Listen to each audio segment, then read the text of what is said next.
I have just returned from the most incredible 10-day vacation of my life, which was filled with beaches, beverages, and an absolute lack of stress. In that same time frame, my neighbor, the president of our HOA, spent those precious hours yelling at my garage door, phoning the police, and enlisting the help of 3 separate locksmiths. This was all because her vehicle was stuck inside my garage. She was completely unaware that I was observing every single breakdown on my phone from 3,000 miles away. It was, without a doubt, the greatest entertainment I have ever purchased. I had no need for Netflix. Has anyone else experienced someone taking their parking space? I'm curious to hear about your own stories of dealing with power-tripping HOAs. What you are about to read is not merely a tale about a purloined parking spot. It is a story concerning ego, a sense of entitlement, and the consequences when the wrong individual believes they're in charge of the neighborhood. So, brace yourselves. Let me begin by explaining how this entire wonderful chaos started. My name is Connor Walsh, and I run a computer repair business from my home office. It's nothing particularly grand. I mainly fix laptops and configure networks for small businesses. I purchased my house in Maplewood Heights approximately 2 years ago. It's a pleasant little subdivision where the residents generally keep to themselves, or so I believed. The property included a 2-car garage, but as I own only 1 car, I utilized the surplus space for storage and my workshop. My life was tranquil until last Monday morning, when I was alerted by a peculiar rumbling noise originating from my garage. I went out there anticipating a raccoon or some other animal, but what I discovered instead was a silver Honda Civic parked neatly in my second bay, as if it belonged there. It wasn't partially parked or obstructing anything vital, it was just sitting there comfortably. The vehicle was spotless, fairly new, and sported one of those stick-figure family decals on the rear window. You're likely familiar with the type. I simply stood there for a full minute, gazing at it and questioning whether I was still dreaming. But alas, a strange car was undeniably in my garage, and I had no clue how it had gotten there. The most logical first action was to identify the owner of this car. I proceeded to walk around to the front of my house and scan the street. The majority of my neighbors had already departed for work, but I did notice an older woman tending to her garden at the house directly opposite mine. I had seen her previously but had never engaged in conversation with her. She resided with her daughter, whom I had heard was some sort of influential figure in the HOA. That daughter happened to be Deborah Langston, and I was about to receive a thorough lesson in entitlement. I knocked on their front door, and a few moments later, a woman in her late 30s appeared. She was dressed in well-worn yoga pants, a creased t-shirt, and her hair suggested she had just woken up. What struck me most, however, was her expression, a look that conveyed I was an inconvenience merely by existing on her planet. Before I could utter a word, she folded her arms and gave me a head-to-toe look that radiated judgment. "Hi," I started, making an effort to be courteous. "I'm Connor from across the street. I believe your car might have ended up in my garage by accident." She didn't so much as blink. Instead, she stepped onto her porch, shutting the door behind her as if preparing for a confrontation. "Oh, honey," she began, her tone so condescending it made my skin crawl. "I'm the HOA president. I know precisely what I'm permitted to do and where I am permitted to park." The manner in which she said it suggested she was declaring herself the Queen of England. I attempted to maintain a level voice, but replied, "It's my garage. I mean, it's part of my property." She laughed, an actual laugh, as if I had just shared the most hilarious joke she had ever heard. "Show me the documentation stating I cannot use unoccupied community space," she retorted, brandishing an old garage door remote from her pocket like a prize. "Until then, I'm parking there." End of discussion. As I observed her waving that remote, something registered in my mind. That was not my remote. I had both of mine resting on my kitchen counter. This woman was utilizing an old remote, likely left by the previous owner, to gain unauthorized entry to my garage. She wasn't just entitled, she was committing what was essentially trespassing with stolen property. At that moment, a man in his mid-40s approached from the house next door. He had kind eyes, but looked weary, like someone who had been contending with issues for far too long. "Morning, Connor," he greeted, offering his hand. "I'm Walter Griggs, a retired veterinarian. My apologies for this situation." He cast a glance at Deborah, who immediately took offense. "Walter, this has nothing to do with you," she snapped. But Walter simply gave a sad smile and turned back to me. "Last year, she compelled me to remove my bird fountain because it failed to meet community standards. It took me 20 years to perfect that fountain, and she had it demolished in a week. Deborah's face flushed red. That fountain was an eyesore, Walter, and you're well aware of it. Certain people just fail to grasp community standards. She redirected her attention to me with renewed self-assurance. Listen, Connor, I will continue to park there until you learn how to properly share community resources. Perhaps this will instill some social responsibility in you. With that final remark, she turned and re-entered her house, slamming the door. Walter and I remained there in a state of stunned silence. She's been this way since her divorce 6 months ago, Walter whispered. She lost her large house in the settlement and had to move back in with her mother. She's been taking out her frustrations on the entire neighborhood ever since. I expressed my gratitude to Walter for the insight and returned to my house, my mind already working furiously. This was not a simple misunderstanding or a neighborly disagreement. Deborah Langston had intentionally singled me out, using her position in the HOA as a tool to intimidate someone she thought was an easy mark. She possessed no legal authority to park in my garage. She was aware of this and was banking on me being too passive to challenge her. At that instant, I understood exactly what I was up against. It was time to give Deborah precisely what she was asking for.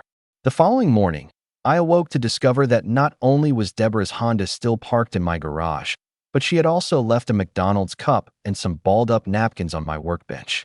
The sheer nerve was almost commendable. She was not merely occupying my parking spot.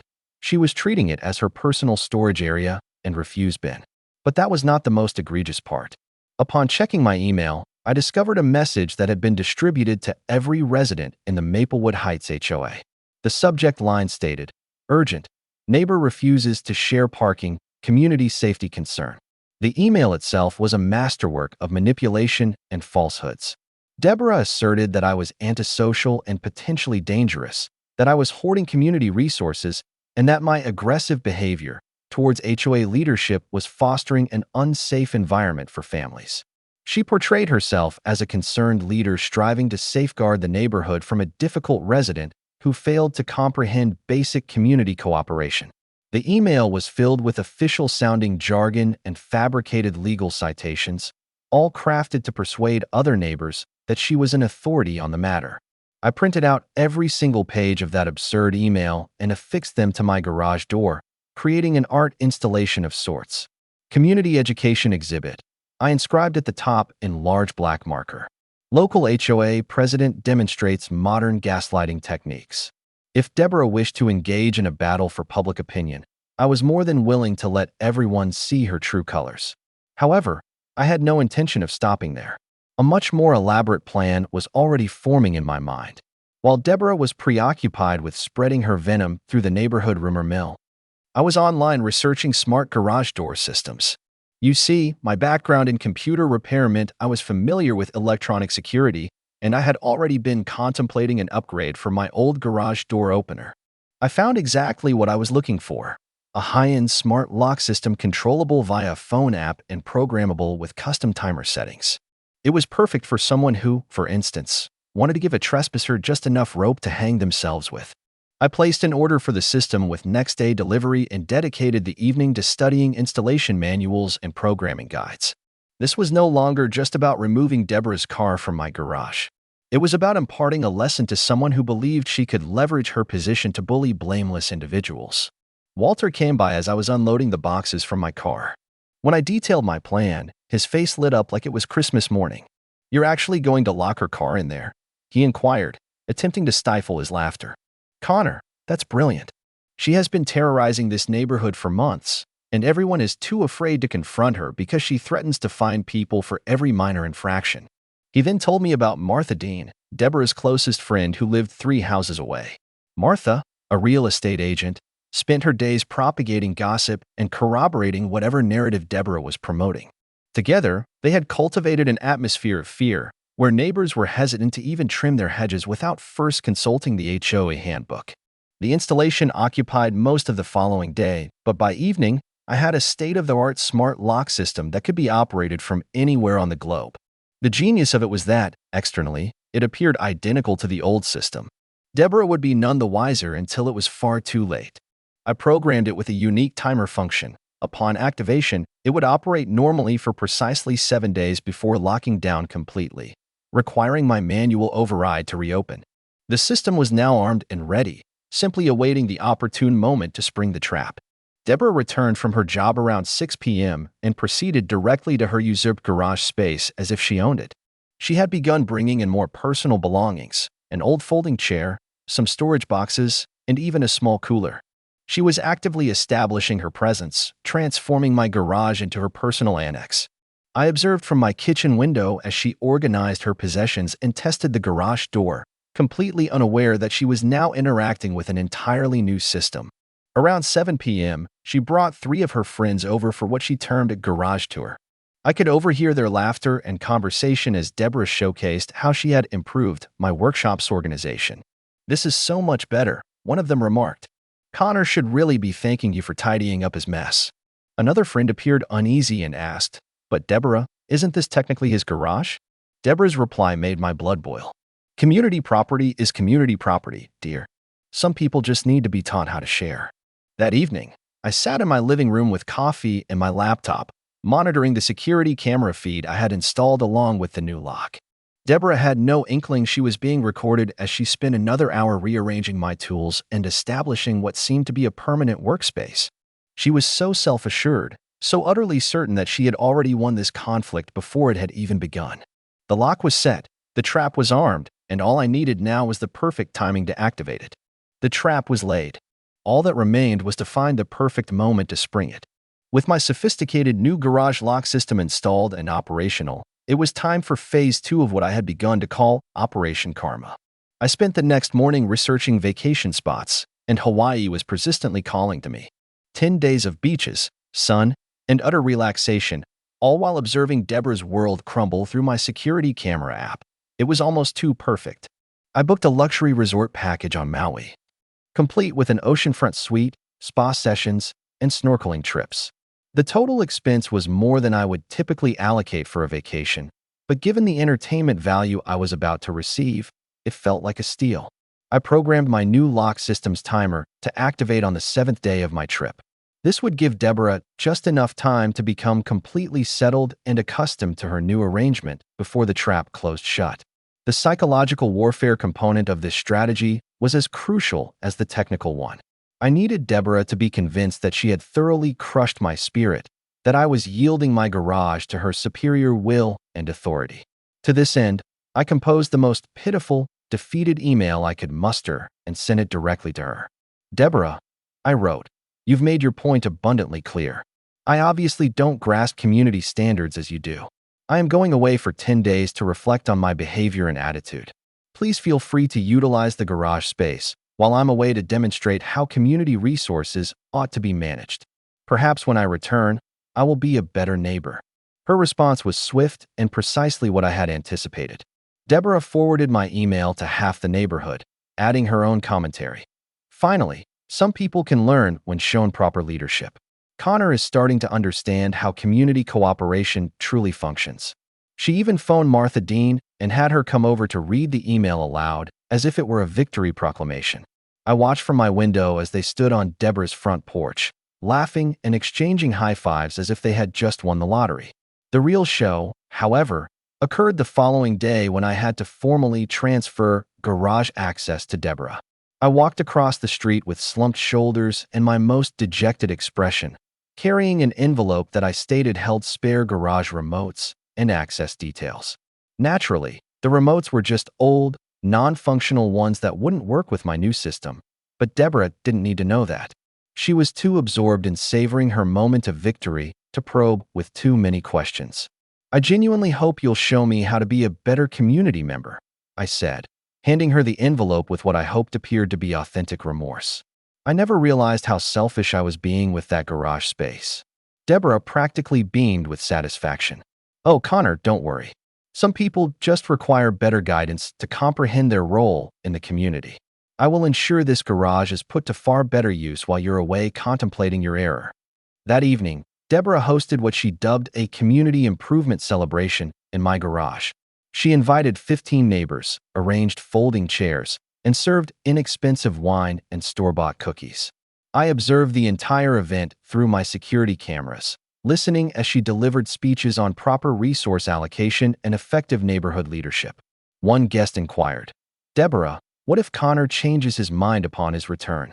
Her response was flawless. "What is he going to do?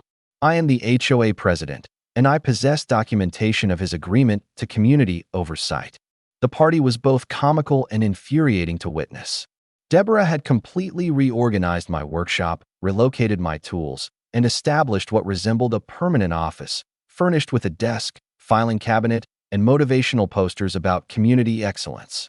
She was treating my garage as her personal headquarters, already making plans for what seemed to be regular meetings and social gatherings in the space. Martha Dean was present with her phone, capturing pictures for what she repeatedly called the neighborhood improvement documentation. They were manufacturing evidence of their takeover, utterly confident that they had successfully conquered what they viewed as a problem property. Walter made a brief appearance, but I could tell he was uncomfortable as Deborah laid out her plans to restructure resource allocation throughout the entire subdivision. On the morning of my departure, I loaded my suitcase into my car with deliberately theatrical sadness, ensuring Deborah could see me from her front window. I even added a few dramatic sighs and shoulder slumps for good measure. As I reversed out of my driveway, Deborah waved from her porch with the broadest smile I had ever seen on her face. She had no clue she was waving farewell to the last 7 days of contentment she would enjoy for some time. My flight to Maui was smooth and routine. As the aircraft descended, I opened my phone to check the security camera app one last time. There was Deborah, already in my garage at 8 o'clock in the morning, rearranging furniture and setting up her permanent workspace. She was so engrossed in her triumph that she never saw the small red light on my new garage door system, silently counting down the days until her world would be turned upside down. Day 7 arrived, a morning in paradise, and it was time for my lock to make its introduction to Deborah. The initial 6 days of my Hawaiian getaway were flawless. I dedicated my mornings to the beach, my afternoons to exploring the island, and my evenings to enjoying resort luxuries I had only previously dreamed of. Yet, the true amusement was derived from checking my security camera app periodically throughout the day. Deborah had completely commandeered my garage, treating it as her private office and social hub. She had moved in a coffee maker, scheduled regular meetings with other neighbors, and was even conducting what seemed to be official HOA business from my workbench. Each morning around 7 o'clock, she would show up with her coffee and laptop, settling in as if she were clocking in at her new job. She had rearranged everything to her preference, hung her own decorations, and even brought in a small refrigerator for beverages and snacks. Martha Dean was there nearly every day, and together they had converted my garage into the command center for their neighborhood control initiatives. I watched them compile lists of houses to inspect, devise new rules to enforce, and generally scheme on how to complicate everyone else's lives. The security cameras recorded some truly remarkable moments. On day 3, Deborah brought in a folding table and chairs to host what she termed a community standards workshop for 6 other neighbors. She stood at my workbench as if it were a lectern, delivering presentations on proper lawn care and acceptable mailbox aesthetics. The unfortunate neighbors looked ill at ease, but none were courageous enough to challenge the self-proclaimed neighborhood tyrant. By day 5, Deborah was so at ease that she had begun leaving personal belongings in the garage overnight, family pictures on the workbench, her exercise gear in the corner, and even some of her clothing on hooks where I once kept my tools. She wasn't merely using my garage, she was practically moving into it as a second residence. I watched her give Martha a tour on day 6, highlighting all the improvements she had made and outlining plans to extend her operation into my storage area. But day 7 was destined to be different. I awoke in my oceanfront suite, ordered breakfast from room service, and settled onto my balcony with my phone to enjoy the spectacle. The timer on my garage lock system was programmed to engage at exactly 6 a.m. Hawaii time, which corresponded to 9 a.m. back in Maplewood Heights. The timing was perfect for Deborah's morning ritual, when she would arrive with her coffee and laptop, anticipating another day of presiding over her new domain. At precisely 9 a.m., I observed via the security camera as Deborah approached the garage door with her customary self-assurance. Her arms were laden with supplies for another day of neighborhood administration, file folders, a new motivational poster, and what appeared to be a small plant for her desk. She pressed the garage door button with the nonchalant air of someone who had done so dozens of times, her mind already occupied with her morning agenda. The door did not budge, not even a fraction of an inch. Deborah stood there for a moment, looking baffled, then pressed the button again. Still nothing. She tried the remote control, pressing it repeatedly with growing annoyance. No result. I could see her mouth forming words as she spoke to herself, likely attempting to diagnose the issue with her garage door. She placed her supplies on the ground and tried the manual override, tugging on the emergency release cord and attempting to lift the door by hand. The lock system I had installed was a top-of-the-line model, built for maximum security. Once it was engaged, that door was not moving without my personal authorization code. Deborah could pull, push, and pry to her heart's content, but she might as well have been trying to shift a mountain. After 10 minutes of increasingly desperate efforts, she took out her phone and began making calls.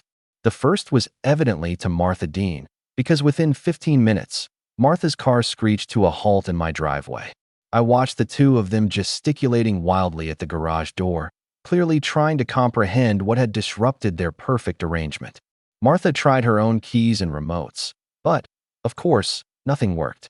They spent another 20 minutes inspecting windows, searching for other points of entry, and generally behaving as if the world were collapsing.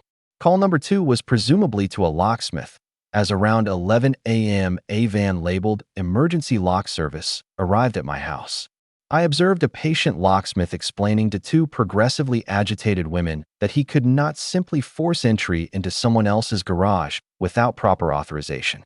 "Ma'am, I need written consent from the homeowner," he reiterated, while Deborah waved her hands and asserted she had every right to be in the space. The locksmith departed after about 30 minutes, likely weary of the obviously bizarre situation. But Deborah was not defeated. Call number 3 summoned a second locksmith, who provided the exact same explanation and drove off, shaking his head. By afternoon, she was on her third locksmith of the day, this one billing premium rates for emergency service. I spent the remainder of day 7 relaxing by the pool, periodically checking my phone to see Deborah and Martha taking turns banging on the garage door as if that would magically make it open. The security cameras documented every moment of their escalating desperation, from puzzled annoyance to furious resolve, and then to what seemed to be the onset of genuine panic. Deborah's ideal world was beginning to fracture, and she had no idea how to mend it. That evening, I indulged in a sunset dinner cruise, watching the Hawaiian sun dip into the Pacific, while 3,000 miles away, Deborah was likely lying awake, wondering what had gone awry with her infallible plan to seize my garage. Tomorrow would be day 8, and I had a hunch things were about to become far more captivating. Tomorrow, I would fly home to confront the situation. I wondered what lessons Deborah had learned during her week of contemplation. Day 10 of my vacation started bright and beautiful, but I found myself genuinely excited to return home. The past 3 days had offered nonstop entertainment via my security camera app, as I watched Deborah's mounting desperation while locksmith after locksmith informed her of the same fact. They could not break into someone's property without the owner's consent. She had tried everything, from calling the police to getting in touch with city officials, but everyone kept teaching her the same fundamental lesson in property rights that she had apparently missed in HOA president training. My flight landed at 4 o'clock in the afternoon, and I intentionally took my time getting back. I made a stop for groceries, got dinner at a drive-thru, and even took a detour for a car wash, all while my phone screen showed Deborah pacing my driveway like a trapped animal. By the time I finally drove into my neighborhood, it was almost 7 p.m., and a considerable crowd had formed. News of the garage predicament had circulated, and it appeared that half the neighborhood had turned out to witness the homecoming spectacle. Deborah was standing in my driveway, encircled by the remnants of her unsuccessful locksmith attempts. Tools were strewn on the pavement, and 3 different business cards were crumpled in her fist. She wore the desperate expression of someone whose flawless plan had utterly unraveled. She had clearly been waiting there for hours, anticipating my arrival like a predator stalking its prey. The moment my car turned the corner, she began striding toward me, with Martha Dean following like a hesitant accomplice. "You kidnapped my car," she shrieked before I could even exit my vehicle. "This is illegal. This is harassment. This is—" She seemed to exhaust her list of accusations and just stood there, breathing heavily and pointing at my garage door as if it had personally insulted her entire lineage. I emerged from my car slowly, still sporting my vacation tan and the serene demeanor of someone who had just spent 10 days in paradise while his problems resolved themselves. "Hi, Deborah," I said in the most tranquil voice I could muster. "How was your week? Did you get a lot of community organizing done?" The question appeared to short-circuit her brain. Her face flushed a brilliant red, and she began to stammer about property rights, community resources, and how I had somehow broken every law imaginable by securing my own garage. Martha attempted to interject with support, but even she seemed to grasp how absurd the situation had become. "Would you like me to open the garage so you can retrieve your car?" I inquired, taking out my phone and launching the app that managed my smart lock system. The straightforward question seemed to befuddle Deborah even further. She had apparently invested so much energy in being irate about the situation that she had forgotten the most obvious solution was simply to ask the actual owner for access to his own property. "After you compensate me for my suffering," she demanded, as though she were the victim of an intricate crime rather than the perpetrator of ongoing trespassing. "I've lost work hours. I've incurred locksmith fees. I've been emotionally traumatized by your vindictive actions." The gathering of neighbors was expanding, and I could see phones emerging to record what was clearly becoming the neighborhood's entertainment highlight of the year. Instead of engaging in an argument, I connected my phone to the large outdoor television screen I had installed on my back patio for movie nights. "Before we talk about compensation," I announced, loud enough for everyone to hear, "perhaps we should review what exactly transpired here. I believe everyone deserves to see the complete story." With a few taps on my phone, the security footage from the preceding 2 weeks started to play on the large screen for all our neighbors to witness. The crowd fell silent as they observed Deborah using her stolen garage remote to unlawfully enter my garage on that first day. They saw her leaving behind trash, rearranging my tools, and progressively taking over the space as if it were her own. They watched the party she hosted in my garage, which included her speech about how some people just need better guidance to understand their community role. Most damningly, they heard her state unequivocally that community property was community property and that she had every right to occupy any space she desired. "Oh my God," whispered Mrs. Peterson from 2 houses down. "She actually hosted a party in your garage while you were away." Other neighbors began to murmur among themselves, and I could sense the atmosphere shifting as people grasped that they had been watching a masterclass in entitlement and manipulation. Martha Dean attempted to defend her friend, but her voice grew fainter as more footage was shown. Walter appeared at my side, grinning from ear to ear. "Connor, this is the most wonderful thing I've ever witnessed," he said, loud enough for Deborah to overhear. "She has been bullying this neighborhood for months, and you've just revealed to everyone who she truly is." He then turned to address the crowd. "Last year, she forced me to tear down a bird fountain that I spent 20 years perfecting simply because she disliked its appearance. How many of you have had similar experiences?" The floodgates burst open. Mrs. Peterson recounted the garden gnome incident. Mr. Davis detailed a $200 fine for parking his car slightly askew. A young couple shared how Deborah had denied their fence permit because the design was too cheerful for community standards. Story after story emerged as neighbors finally felt secure enough to speak out about months of harassment and intimidation. Officer Dylan Kessler, who had apparently been summoned to the scene by someone, watched the security footage with a professional eye. "Ma'am," he said to Deborah, "you used an unauthorized garage remote to access private property, stored personal items there without consent, and refused to vacate when requested. That is classic trespassing. Mr. Walsh has every right to secure his own garage as he deems appropriate." Deborah's final, desperate gambit was to demand HOA intervention, asserting that her presidential role granted her special authority over community resources. But Walter just chuckled and produced an official-looking document. "A funny thing about that, Deborah. We held an emergency board meeting yesterday after Mrs. Peterson showed us Connor's security footage. The board voted unanimously to remove you from the presidency, effective immediately. It seems that abuse of power isn't actually in our bylaws." The expression on Deborah's face when she realized she had lost everything was almost worth the 2 weeks of trouble she had caused me. Almost. 2 days following my spectacular homecoming, I was savoring my morning coffee in my newly liberated garage when Walter knocked on the door, a massive grin on his face. "Connor," he said, barely able to contain his excitement, "you're not going to believe this. Deborah contacted Channel 7 News yesterday, claiming she's the victim of a high-tech harassment campaign. They're dispatching a crew this morning to interview her about the dangerous cybersecurity expert who was terrorizing the neighborhood. I nearly choked on my coffee. The notion that Deborah believed she could twist this narrative to portray herself as the victim was so preposterous I couldn't help but laugh. But then it struck me that this could actually play to my advantage. If a news crew was coming to investigate, they would surely want to hear both sides. And I possess something Deborah did not: actual evidence. I spent the next hour compiling my documentation, the security footage, screenshots of Deborah's harassing emails, photos of her belongings in my garage, and witness statements from neighbors regarding her pattern of bullying. I also printed copies of the HOA board's decision to remove her from office, complete with the official vote count and a list of her committed violations. The Channel 7 van arrived around 10 a.m., immediately followed by Deborah, who had clearly invested considerable effort in her appearance for this television debut.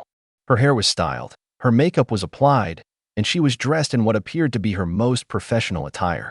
Martha Dean was also present, clutching a folder that likely contained her version of the story. Reporter Jessica Martinez seemed as though she would rather be covering actual news than a suburban dispute, but she set up her camera and started the interview. "Mrs. Langston, you allege that your neighbor has used technology to harass and intimidate you. Could you tell us what occurred?" Deborah began her rehearsed speech about community cooperation and resource sharing, depicting herself as a dedicated public servant victimized by a vindictive neighbor with excessive technical expertise. "He trapped my car in his garage using some kind of high-tech security system," Deborah stated, managing a tone that was both indignant and pitiable. "I'm simply trying to help our community better utilize shared resources, and he's employing intimidation tactics to silence neighborhood leadership. It's cyberbullying, plain and simple." Jessica nodded with sympathy and then posed the question that changed the entire dynamic. "Mrs. Langston, this garage where your car was trapped, is that your garage?" Deborah's confident demeanor faltered for a moment. "Well, no. It's technically his property, but as HOA president, I have oversight of community resource allocation." Jessica's eyebrows shot up. "So, you parked your car in someone else's garage without their permission?" The interview deteriorated rapidly from there. Every question Jessica posed uncovered another layer of Deborah's entitled conduct. When questioned about the garage remote, Deborah had to concede it belonged to the previous homeowner. When asked about permission, she asserted that her HOA position granted her special rights that were non-existent. When questioned about the party she had thrown in my garage, she attempted to portray it as a community improvement meeting. Then, Jessica asked to interview me. I approached with my folder of evidence and my most composed demeanor. "Mr. Walsh, Mrs. Langston claims you've been harassing her. How do you respond to these allegations?" I smiled calmly and handed her a tablet loaded with the security footage. "I believe the evidence speaks for itself. Would you care to see what actually transpired?" The camera continued to roll as Jessica viewed clips of Deborah breaking into my garage, hosting parties, leaving trash, and generally treating my property as her personal domain. You could see her expression shift as she realized she had been fed a completely fabricated narrative. "Mrs. Langston," she called out, "can you explain why you were on camera throwing a party in Mr. Walsh's garage while he was out of town?" Martha Dean tried to intervene with damage control, but it was too late. Other neighbors had gathered, and when Jessica began asking them about their experiences with Deborah's leadership, the floodgates opened once more. Mrs. Peterson, Mr. Davis, and half a dozen other residents shared their stories of harassment, exorbitant fines, and intimidation tactics. The final blow came when Walter presented the official HOA board resolution removing Deborah from office. "We held an emergency meeting after viewing Mr. Walsh's security footage," he explained to the camera. "The board voted unanimously that Mrs. Langston had abused her position and violated multiple HOA policies. She is no longer authorized to speak for our community." Jessica turned back to Deborah for a comment, but Deborah had apparently recognized how disastrously this was going. Her face was beet red, and she was retreating toward her car as if seeking an escape. "This is all lies," she yelled. "He's turned everyone against me. I'll sue this entire neighborhood." With that, she got into her car and sped off, leaving Martha standing alone with a camera pointed at her.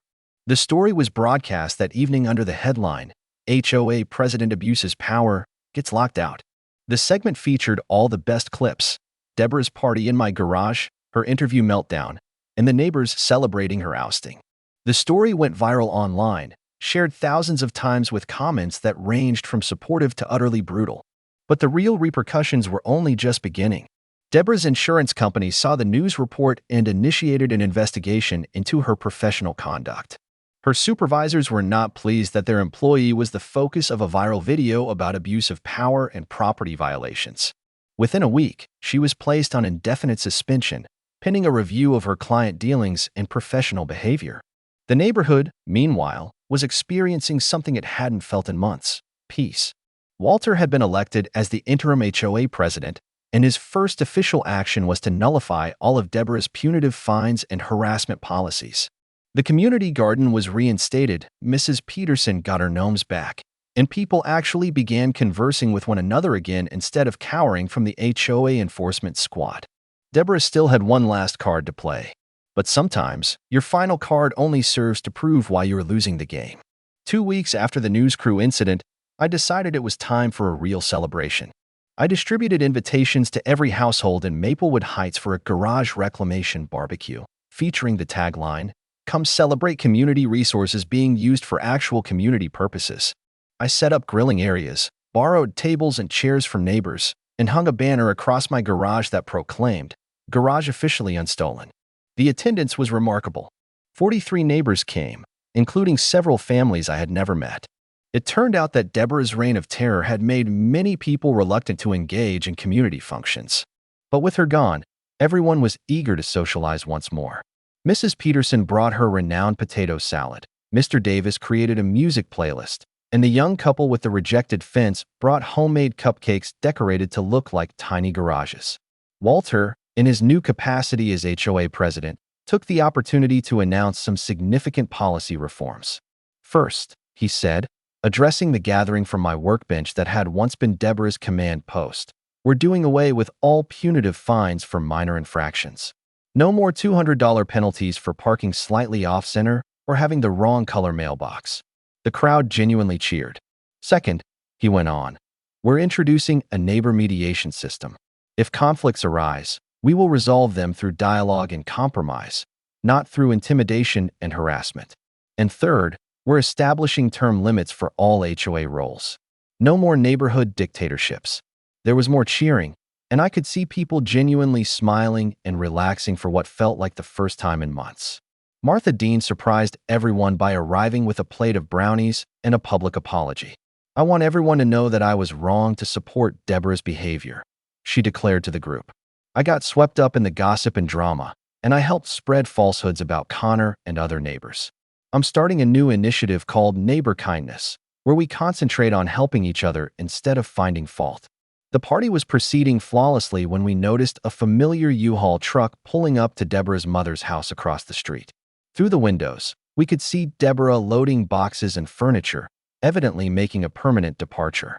The entire barbecue crowd fell silent for a moment, observing the final act of our neighborhood saga unfold. No one went to offer help. No one said farewell, and no one appeared particularly sad to see her leave. "Where do you suppose she's moving?" inquired Mrs. Peterson, more from curiosity than any real concern. Walter shrugged. Her mother mentioned something about Deborah finding a small apartment 3 states away. It seems her insurance job didn't pan out after the news coverage, and she needs a fresh start somewhere that her story isn't known. As if on cue, my phone vibrated with a text message from an unknown number. I read it aloud to the group. "Thank you for stopping her. I'm Deborah's ex-husband, and she did this exact same thing throughout our marriage. She targeted our neighbors, created enemies wherever we lived, and refused to see that she was the problem. I tried to get her help, but she wouldn't listen. Maybe this will finally be the wake-up call she needs."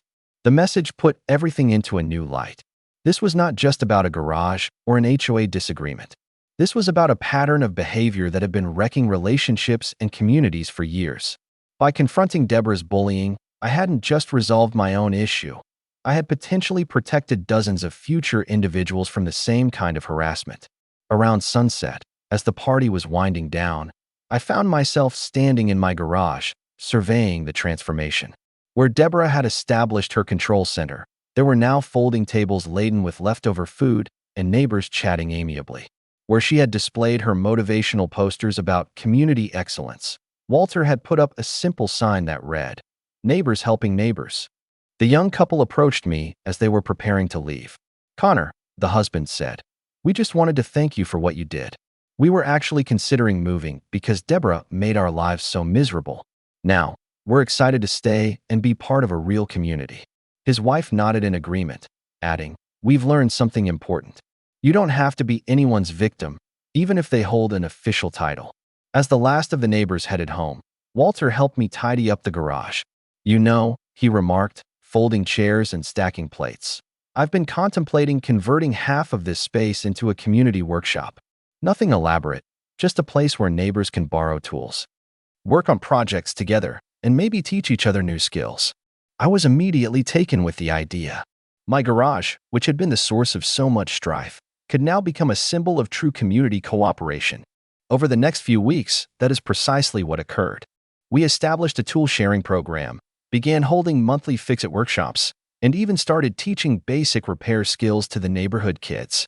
The space that Deborah had attempted to seize for her own power trip evolved into something far better, a genuine community resource that brought people together instead of pushing them apart. 6 months later, I received an official letter from the Maplewood Heights HOA. Walter had nominated me for the annual Community Service Award, recognizing my part in restoring neighborhood harmony and proving that individual rights and community cooperation can peacefully coexist. The award included a small plaque that now hangs in my garage workshop, right where Deborah used to keep her motivational posters. Sometimes, I reflect on that 10-day vacation and how perfectly everything resolved. Deborah believed she was punishing me by taking my garage, but in reality, she provided me with the ideal chance to teach her about consequences. Intelligent planning truly does trump loud arguments every time. And communities genuinely function better when everyone understands the rules. Speaking of rules, here's the most crucial one I learned from this entire affair. You don't have to be a victim to anyone, regardless of how official their title is or how entitled their actions seem. Sometimes, bullies just need to encounter someone who is willing to be smarter instead of louder. It was the best vacation I ever had, and I didn't even need to leave the country to find justice. Does anyone else have HOA horror stories? I would be interested to hear how you managed your own neighborhood dramas. Remember, standing up for yourself isn't just about winning. It's about ensuring the next person doesn't have to endure the same ordeal.